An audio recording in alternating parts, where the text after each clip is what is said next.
Bonjour, bienvenue, c'est parti pour un nouveau numéro de Valeurs Ajoutées ici chez vous sur Boursorama. Aujourd'hui, on va analyser les nombreux impacts, il y en a, de cette élection de Donald Trump sur les marchés financiers. Bonjour Raphaël. Bonjour David. Raphaël Thuin, directeur des stratégies de marché de capitaux chez Tikehau Capital. Cette victoire totale, parce qu'on peut quasiment l'appeler comme ça, de Trump, était pour partie anticipée par les investisseurs, mais pas totalement. Et donc, c'est ce qui a expliqué que la bonne réaction, en tout cas à court terme, du dollar, des taux, de Wall Street.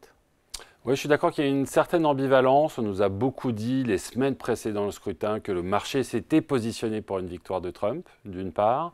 Mais d'autre part, lorsque vous regardez, maintenant que le résultat est connu, ou en tout cas presque, il nous manque quelques détails, vous regardez la réaction des marchés, elle est très significative. On voit des mouvements de marché qui sont très importants. Donc manifestement, elle n'était pas tant anticipée que ça. Et puis c'est peut-être aussi un testament de cette idée que une victoire de Trump, une administration Trump avec un congrès potentiellement républicain pour l'accompagner sera très disruptif pour l'économie et pour les investisseurs sur les 4 ans à venir. Parce que le programme de Trump, il est décrit, après on verra comment il est appliqué, mais maintenant s'il a les coups des franches, il pourra aller à peu près où il veut. A priori, il est, c'est vrai, pro-business. Si on met de côté quand même la partie guerre commerciale, on va en parler, c'est quand même très pro-business. Les réglementations allégées, les baisses d'impôts, enfin c'est bon pour le biz, quoi.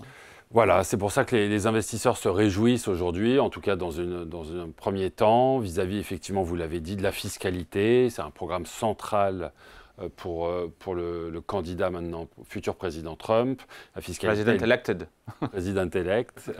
Effectivement, elle va baisser. Alors, d'une part, il y avait un paquet de baisses d'impôts qui datait de 2017 qui devait expirer l'année prochaine, qui seront probablement reconduits. Impôt sur le revenu ou impôt sur les sociétés? Alors, c'est les impôts sur les personnes, pas d'impôt sur les sociétés dans ce paquet-là. En revanche, il y a un deuxième volet de sa politique fiscale qui consisterait à baisser à nouveau, il l'avait déjà fait une première fois lors de son premier mandat, baisser à nouveau l'impôt sur les sociétés. On est à 21, on pourrait descendre à 20, voire à 15%. Peut-être même 15. Donc là, effectivement, en termes de profitabilité pour les entreprises, ce serait quelque chose de très significatif. Les spéculations vont de 2, 3, 5% de croissance de bénéfices par action supplémentaires par an pour les entreprises. Donc par exemple, je spécule, aujourd'hui on est à 9-10% d'attente de croissance des bénéfices pour l'année prochaine aux États-Unis. Si ce paquet était implémenté, on passera à 15%. Donc ça, en termes d'impact sur les marchés, c'est très important. Il y a aussi effectivement une deuxième thématique que vous avez mentionnée. La dérégulation.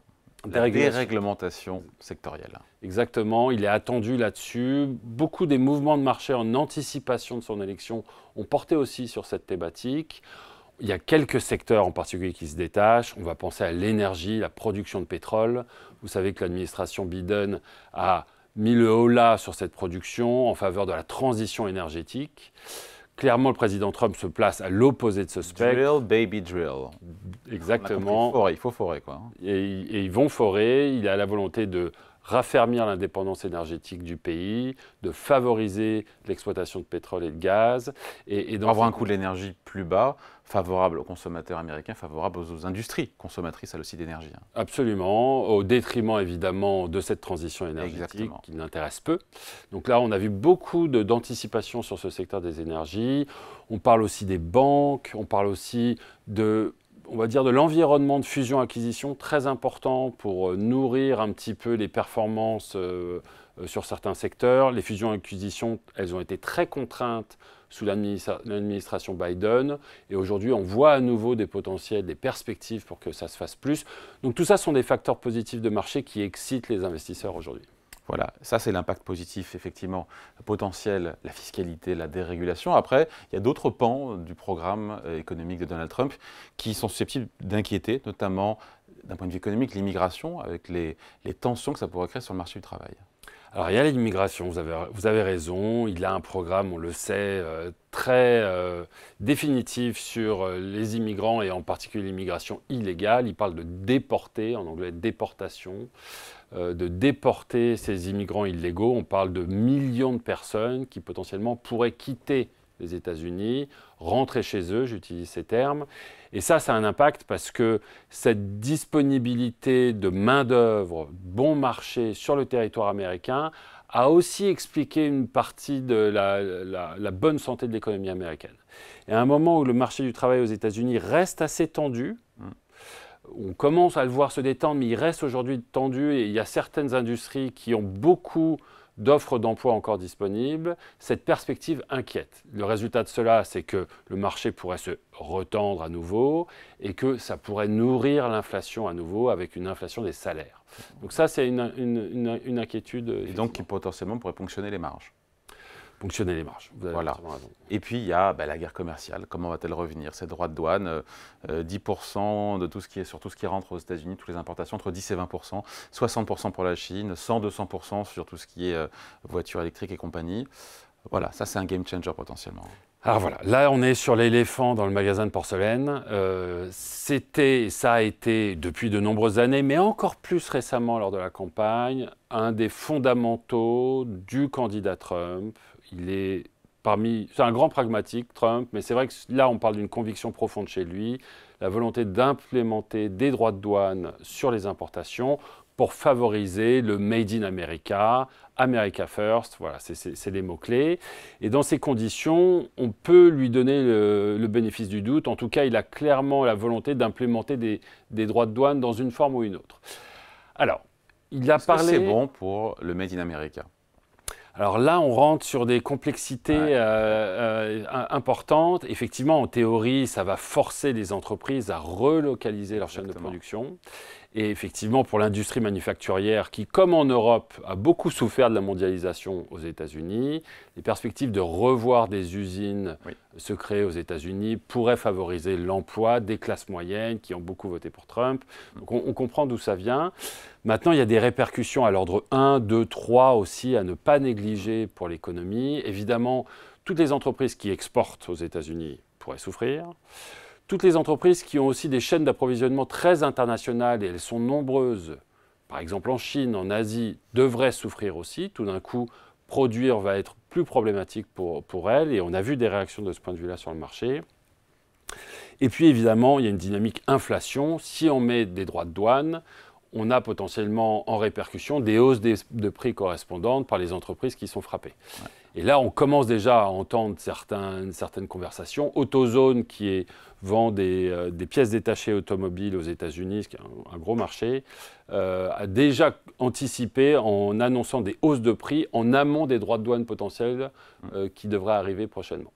Donc là, on est sur une thématique qui inquiète les marchés et qui devrait, à l'inverse de la politique fiscale, contraindre les bénéfices par action. Bon, la réaction des marchés, on l'a dit, mais un peu plus dans le détail, sur Wall Street qui a monté, le dollar qui a monté, les taux d'intérêt qui ont monté.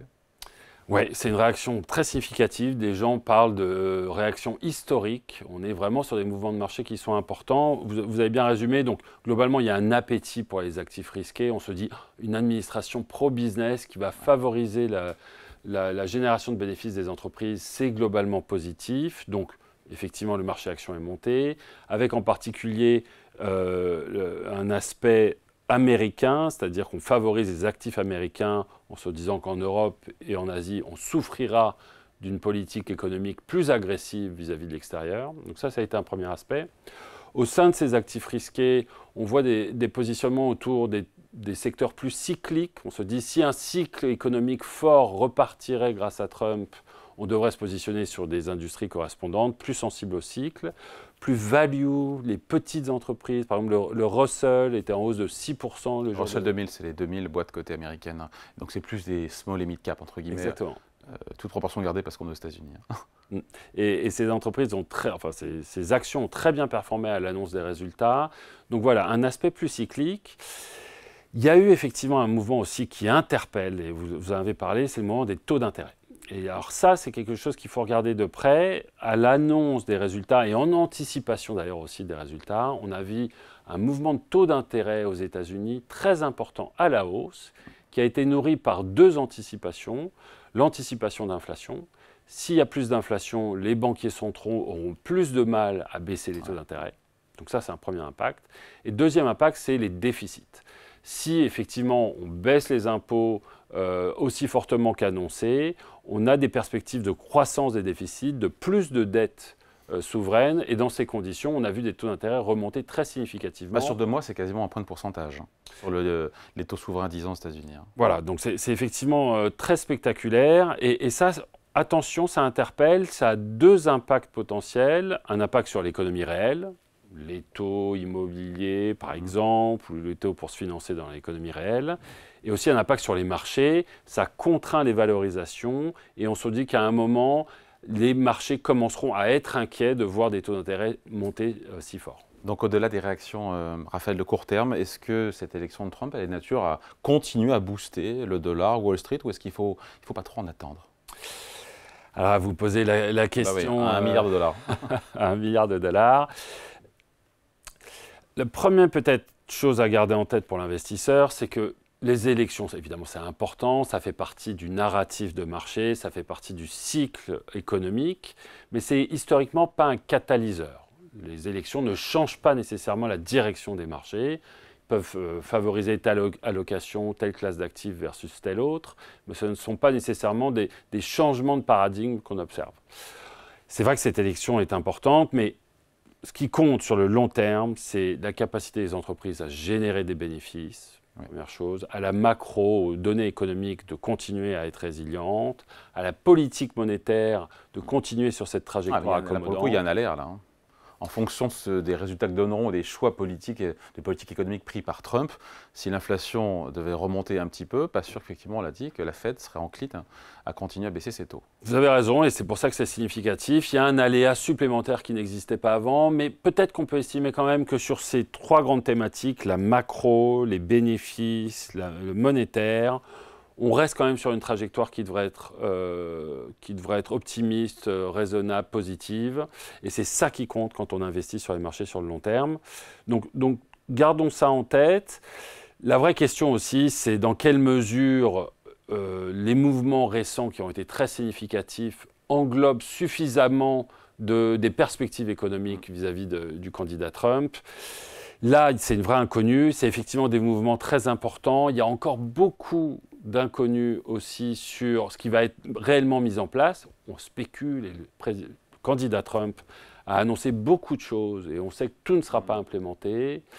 Mais on peut penser qu'effectivement, les grandes tendances qu'on vient de décrire devraient perdurer dans le temps. En tout cas, ça sera des grandes thématiques pour les 4 ans à venir. Bon, avec un point de vigilance sur ces taux longs américains, proches des 4,4% au moment où on se parle à 10 ans, mais qui pourraient aussi jouer les troubles faits. Voilà, alors là, on est vraiment sur le facteur X. En tout cas, nous, chez Tikehau, c'est ce qu'on va regarder en priorité. Le marché, l'économie ont la capacité d'absorber une certaine hausse de taux à la suite de ces mesures économiques. Jusqu'à un certain point. Jusqu'à un certain point. Et cette thématique des déficits qui contraint effectivement les économies et nourrissent cette hausse de taux, elle commence à inquiéter. On est sur un point d'inflexion. Certes, les niveaux de dette et de déficit des États-Unis sont très élevés, mais peuvent être encore absorbés aujourd'hui. Le problématique, c'est la trajectoire.